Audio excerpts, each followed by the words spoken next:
म्हणून आम्ही हे विरोध केला आहे की आमच्या हे महाराष्ट्र शिवरायांचा महाराष्ट्र आहे, बाबासाहेबांचे विचारांचा महाराष्ट्र आहे।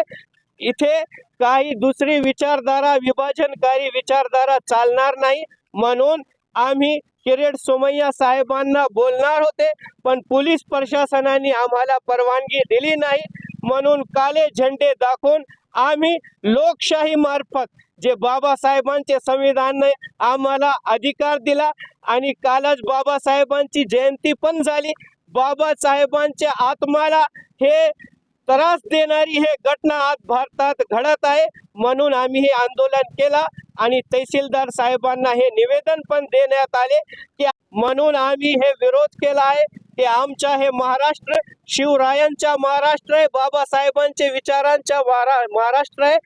इथे काही दुसरी विचारधारा, विभाजनकारी विचारधारा चालणार नाही। म्हणून आम्ही किरीट सोमय्या साहेबांना बोलणार होते, पण पोलीस प्रशासनाने आम्हाला परवानगी दिली नाही। म्हणून काले झेंडे दाखवून आम्ही लोकशाही मार्फत जे बाबासाहेबांचे संविधानाने आम्हाला अधिकार दिला, आणि कालच बाबासाहेबांची जयंती पण झाली। बाबासाहेबांच्या आत्म्याला हे त्रास देणारी हे घटना आज भारतात घडत आहे। म्हणून आम्ही हे आंदोलन केला आणि तहसीलदार साहेबांना हे निवेदन पण देण्यात आले की